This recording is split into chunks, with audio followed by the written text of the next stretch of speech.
नेपाल एक ऐसी कंट्री जो हर एडवेंचर एंथुसियास्ट की लिस्ट में टॉप पर होती है। ये माउंटेनियर्स और ट्रैकर्स का हब भी माना जाता है। आफ्टर ऑल वर्ल्ड की हाईएस्ट माउंटेन माउंट एवरेस्ट का रास्ता भी यहीं से होकर जाता है। बट नेपाल की कैपिटल सिटी काठमांडू और भी बहुत सी चीजों के लिए जानी जाती है, जैसे Nepali culture, architecture, food, shopping and it's 7 UNESCO world heritage sites that are famous in all over the world. तो चलिए आज आपको सीधा आपके घर के कंफर्ट से लेकर चलते हैं to the city that lies in the heart of Nepal, Kathmandu.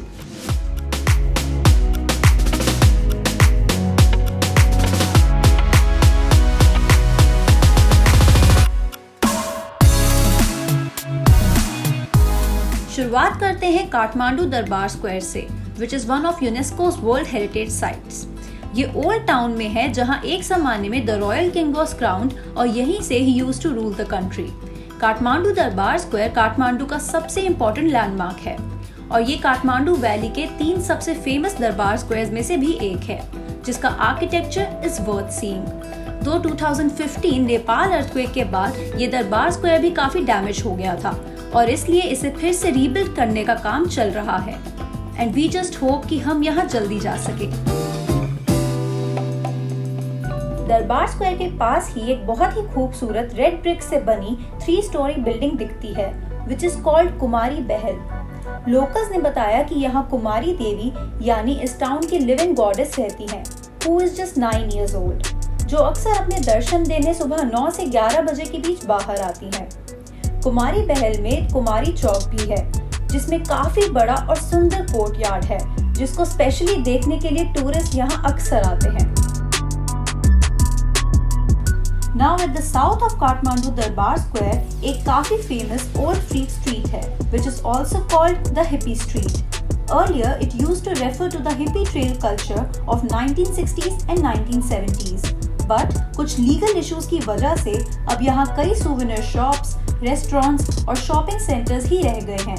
लेकिन अभी भी ये street काठमांडू के significant spots में से एक है। अब चलते हैं काठमांडू की फेमस टूरिस्ट डिस्ट्रिक्ट थामेल में, एक जगह जो नेपाल जाने वाले हर टूरिस्ट की लिस्ट में होती ही है। It's the most hip area of Kathmandu, जहाँ कई फूड जॉइंट्स, पब्स, ट्रैकिंग और हाइकिंग गेयर्स की शॉप्स भी हैं। और जब आप यहाँ हो तो नेपाल का लोकल कुजीन ट्राई करना बिल्कुल मत भूलिएगा। It's one of the lively places of Kathmandu, जहाँ की नाइट लाइफ बहुत फेमस है। अब आगे बढ़ते हैं और चलते हैं नेपाल के सबसे सेक्रेड हिंदू टेम्पल पशुपतिनाथ मंदिर में, which is also a UNESCO World Heritage Site. This temple is dedicated to Lord Shiv, जहां दूर दूर से शिव भक्त आते हैं। कहते हैं कि यहाँ हिंदू रिचुअल्स को काफी रिलीजियसली फॉलो किया जाता है and it's one of the biggest and beautiful temples of Nepal, जहां विजिट करने का सबसे अच्छा टाइम होता है शाम का, when the Aarti happens along the river side.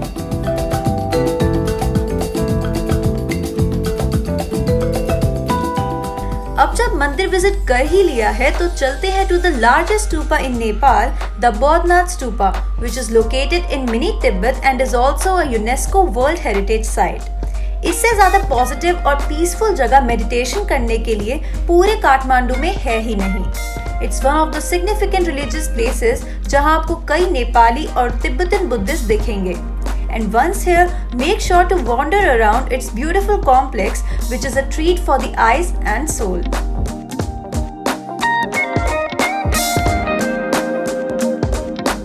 हो गई है नए दिन की सुबह और आज हम और भी जगहें देखने वाले हैं काठमांडू की। तो चलिए let's start the day with Narayanhiti palace museum. ये पहले रॉयल पैलेस हुआ करता था, but later it converted it to a museum after the assassination of the royal family in 2001. ये पैलेस अंदर से काफी बड़ा है और इसमें 52 सदन यानी रूम्स भी हैं, जिनके नाम नेपाल की कुछ डिस्ट्रिक्ट्स के नाम पर रखे गए हैं। आज भी ये काठमांडू के इम्पोर्टेंट टूरिस्ट लोकेशंस में से एक है, जहां हर दिन बहुत से टूरिस्ट आते हैं। Our next stop for the day is Swayambhunath temple. ये काफी ऊंचाई पर लोकेटेड है और जब आप यहाँ सीढ़ियों से ऊपर जा रहे होंगे तो सबसे पहली चीज that you will notice are the monkeys here. Hundreds of them live on and roam around the temple premises. और इसलिए इसे मंकी टेम्पल भी कहा जाता है। ये नेपाल का सबसे माना हुआ बुद्धिस्ट टेम्पल है जहाँ कई सेरेमनीज और चैंटिंग सेशंस होते रहते हैं in which you can also participate. और यहाँ से आप पूरी काठमांडू वैली का व्यू भी देख सकते हैं विच इज जस्ट इनक्रेडिबल। अब स्पिरिचुअल जगहें तो बहुत घूम ली, चलते हैं काठमांडू की ओरिजिनल लोकल नेपालीज मार्केट्स में, क्योंकि हर ट्रिप में शॉपिंग करना is like a ritual for us, right? इस ऑथेंटिक बाजार में लोकल हैंडीक्राफ्ट्स, कपड़े, souvenirs made with brass, bronze, copper and variety of spices, street food, सब कुछ मिलता है। और हाँ, यहाँ शॉपिंग करने के लिए और थोड़े पैसे बचाने के लिए आपको बार्गेनिंग आना बहुत जरूरी है। घूमते घूमते अब शाम हो चुकी है and we are tired also, so let's go to a place that's away from the chaos and hustle bustle of the city. तो हम आ गए हैं गार्डन ऑफ ड्रीम्स में। It's a neo-classical historical garden within the Kesar Mahal complex of the Rana Palace. ये काफी बड़ा garden है जहाँ कई pavilions, amphitheater, ponds और बहुत सारे सब gardens भी हैं। It's also considered to be the most sophisticated gardens of old times, which is a sought-after retreat for locals and tourists both. और हमारे दिन का एंड इससे बेटर हो ही नहीं सकता था। इसी के साथ खत्म होता है हमारा काठमांडू का virtual tour. Undoubtedly Kathmandu is a place जहां हर तरह के लोगों के लिए कुछ ना कुछ है। वेल वी होप कि इस वर्चुअल टूर से आप वो चीजें देख पाए हो जो आप हमेशा से देखना चाहते थे। और ऐसे ही घर बैठे और वर्चुअल टूर्स का मजा लेने के लिए कीप फॉलोइंग कर्ली टेल्स।